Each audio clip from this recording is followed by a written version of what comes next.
अस्सलामुअलैकुम dear students, एक बार फिर हम आपकी खिदमत में हाजिर हैं अपने एक लेक्चर नंबर 2 के साथ, जो कि नज़म नंबर 9 का है और जिसका उन्वान है तग़य्युर, और जिसको पेश किया है एहसानुल हक दानिश ने।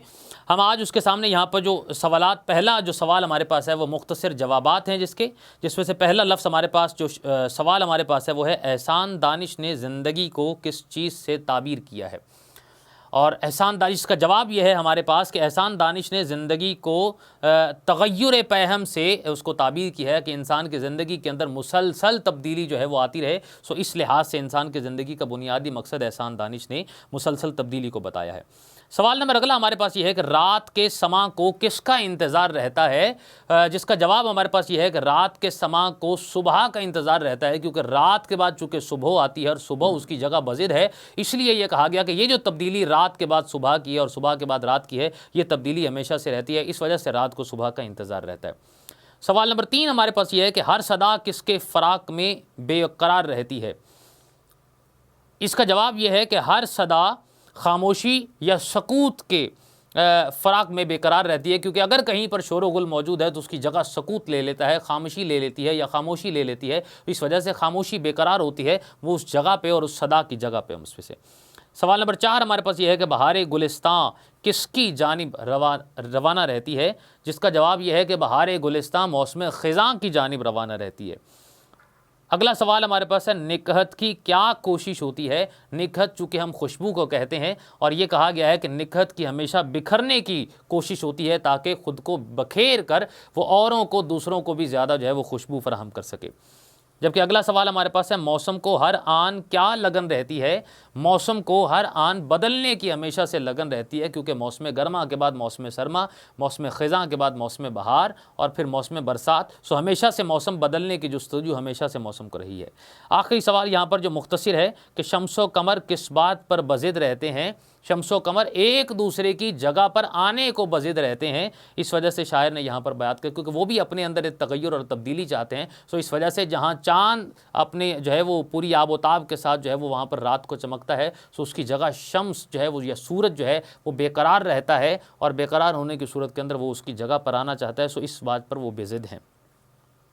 अगला सवाल हमारे पास है कि मुनासिब अल्फाज की मदद से मिसरे मुकम्मल कीजिए। सो पहला हमारे पास जो मिसरा है कि रातों को है डैश का इंतज़ार। सो इसमें से सवाल नंबर ये है, इसका हम यहाँ पर जवाब लिख रहे हैं।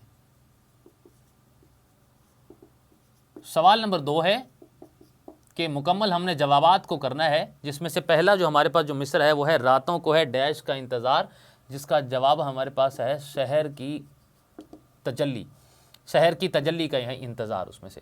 अगला हमारे पास जो मिसरा है वो है हर सदा डैश में बेकरार, जिसका जवाब हमारे पास है कि फ़राके खामोशी में बेकरार।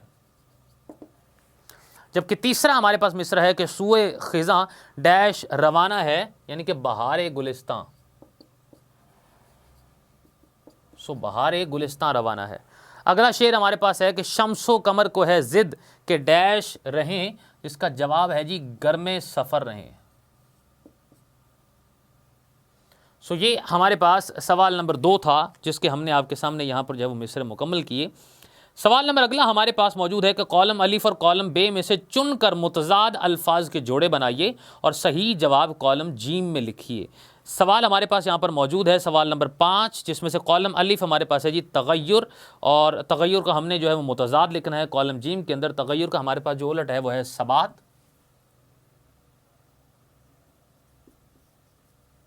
कॉलम जीम में सिर्फ़ और सिर्फ हम इसके दुरुस्त जो है वो जवाब लिख रहे हैं, जिसका दुरुस्त जवाब पहला जो है वो तग़य्युर का हमारे पास है वो है सबात। जबकि दूसरा हमारे पास जो लफ्ज़ यहाँ पर मौजूद है वो है फ़राक, और फ़राक का हमारे पास जो दुरुस्त है वो है वसल। जबकि तीसरा जो हमारे पास यहाँ पर मौजूद है वो है ख़िज़ां, और ख़िज़ां का हमारे पास जो कॉलम जीम के अंदर जो उलट आएगा वो है बहार। जबकि चौथा हमारे पास है सफ़र, और सफ़र का हमारे पास उलट है हिजर। और पांचवा और आखिरी हमारे पास जो लफ्ज़ है वो है सहर, और सहर का हमारे पास जो मुतज़ाद है वो है शाम। सहर चूँकि सुबह को कहते हैं इसलिए यहाँ पर ये लफ्ज़ आ जाता है। अगला हमारे पास जो सवाल है वो ये है कि इस शेर की तशरीह कीजिए कि किस पर यहाँ तगय्युर नौ का फंसू नहीं, इस बज़्म में नसीब किसी को सकूं नहीं। सो हमारे इस शेर की तशरीह के लिए आप देखिए लेक्चर नंबर 1 के अंदर जो हमारा आखिरी जो शेर है उसकी वजाहत हमने वहाँ पर मुकम्मल बयान की हुई है। सवाल नंबर 7 हमारे पास है कि इस नज़म का मरकज़ी ख्याल लिखिए जो 4-5 सत्रों से ज़्यादा ना हो। तो बुनियादी तौर पर एहसान दानिश यहाँ पर मरकज़ी ख्याल में ये बात बयान करते हैं कि ज़िंदगी के अंदर हमेशा इंसान जो है मुसलसल तब्दीली चाहता है और वह तब्दीली करता भी रहता है, बिल्कुल ऐसे जैसे दुनिया के अंदर हर एक चीज़ को सकूत और सकून मैसर नहीं है, हर एक चीज़ तब्दीली की ख्वाहिश में लगी रहती है और जस्तजू में रहती है। इसी तरह से इंसान जो है वो मुसलसल तब्दीली में रहे सो तभी उसके लिए कामयाबी मुमकिन है। इस लिहाज से शायर यहाँ पर यह बयान कर रहा है कि अगर मौसम ख़िज़ा है तो उसकी जगह बहार ले लेती है, अगर शोर है तो उसकी जगह पर खामोशी आ जाती है। सो इस लिहाज से इंसान के ज़िंदगी के अंदर भी तब्दीली का आना बहुत ज़्यादा ज़रूरी है। अगर एक ही जगह पर वो ठहर जाता है तो इस सूरत के अंदर इंसान जो है वो नाकाम हो जाता है और नए तजर्बात से आगाही को हासिल नहीं कर सकता। इसीलिए उसे चाहिए कि वो हमेशा आगे बढ़ता रहे और हमेशा कामयाबी को हासिल करता है, क्योंकि कामयाबी इनकलाब की सूरत में आएगी और इनकलाब तब्दीली की सूरत के अंदर आएगी और तब्दीली हमेशा हरकत से आएगी। यहाँ पर हमारी जो है मुकम्मल मश्क अपने अख्ताम को पहुँचती है। अपने एक नए लेक्चर के साथ दोबारा आपकी खिदमत में हाजिर होंगे। इजाज़त दीजिए, अल्लाह हाफ़िज़।